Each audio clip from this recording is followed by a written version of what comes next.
We are out on Lake Pleasant with Sergeant Rob Marski, who has patrolled our recreational reservoirs for 16 years for the Maricopa County Sheriff's Office.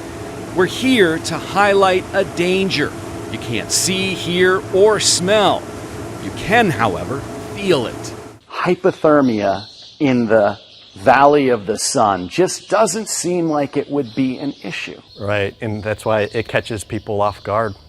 During the spring, our lakes see a spike in people using kayaks, paddleboards, and canoes. The weather is warming up, but the water is still cold.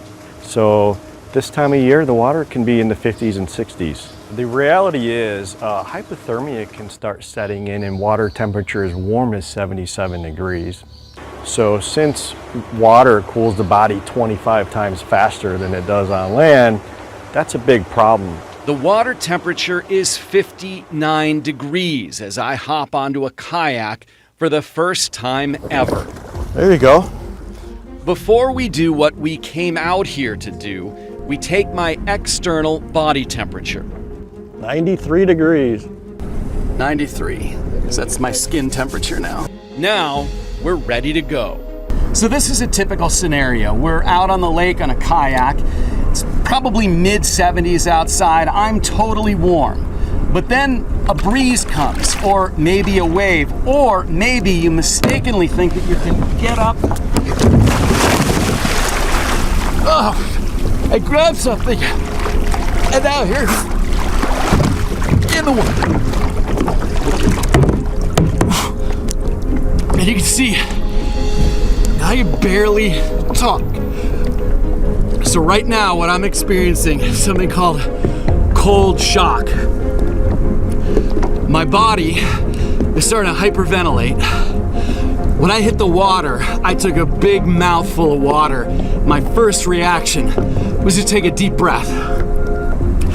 So now, I'm out on the lake, outside of the canoe, and I'm in danger of suffering from hypothermia. There have been incidents for the past several years that people either lost their lives to hypothermia for being in the water too long, or hypothermia was a contributing factor to them drowning.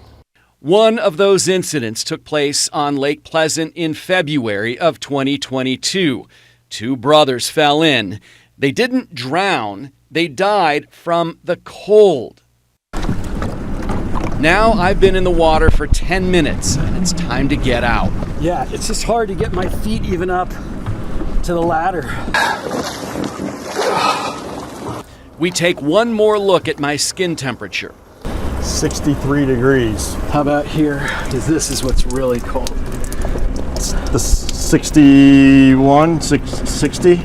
My external body temp dropped 30 degrees in just 10 minutes. So what happens to somebody when they're that cold? Well, you're feeling the effects, right? You can. Yeah. Your feet are very numb. Your toes are, or your fingertips are really numb. All that blood in your extremities is naturally going to protect your vital organs.